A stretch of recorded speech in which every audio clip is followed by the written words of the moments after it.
রাধে রাধে বন্ধুরা, তোমরা সবাই কেমন আছো? আশা করি ভালো আছো, সুস্থ আছো। আমিও খুব ভালো আছি। তো এই যে সকাল সকাল সব কাজ কমপ্লিট, পুজো দিয়ে দিলাম।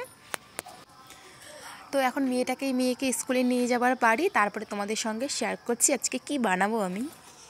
তো এখন বিকেল বিকেল আর কি, সন্ধ্যা সন্ধ্যা ভাব। আমি সন্ধ্যা দিয়ে কেবলই আসলাম। এখন আমি বানাবো হচ্ছে পালং শাকের লুচি।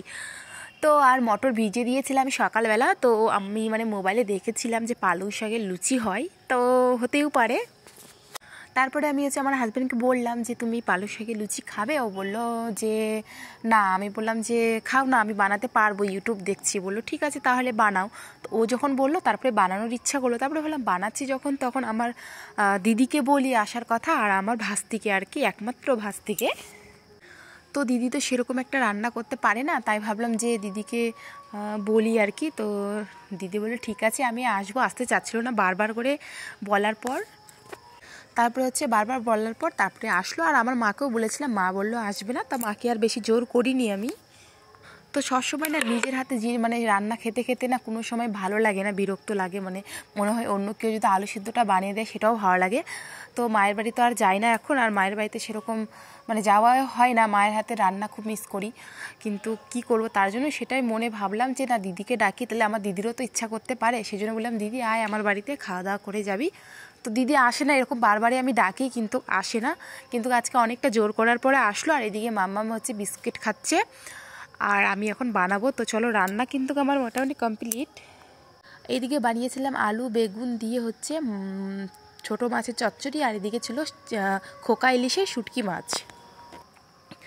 তো যে ভাজা হচ্ছে, সবাইকে দিয়েছি, সবাই বলছে খুবই ভালো হয়েছে। তো সবাই যখন বলছে যে খুবই ভালো হয়েছে, তখন শুনতেও কিন্তু সত্যি খুবই ভালো লাগছে আমাকে।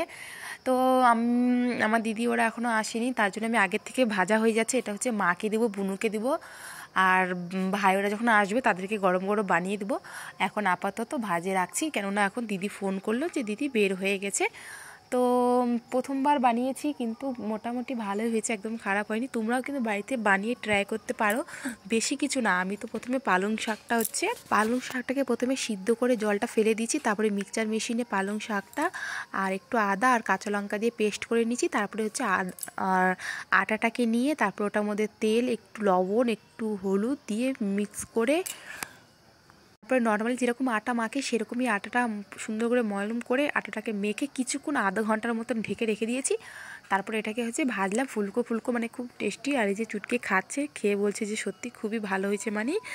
তো ভিডিওটা কীরকম লাগলো অবশ্যই কমেন্ট করে জানিও। আর তার সঙ্গে ছিল হচ্ছে ছোলা আর মটর দুটো মিক্স করে ঘুগনি বানিয়েছিলাম। সেটা তো অসাধারণ হয়েছে। আমি তো খুব সুন্দর এটা বানাতে পারি, আমি নিজেও মানছি। তো ভিডিওটা কীরকম লাগলো অবশ্যই কমেন্ট করে জানাইও। আর কে কোথা থেকে দেখছো ভিডিওটা সেটাও বলো কিন্তু। Tata, bye bye.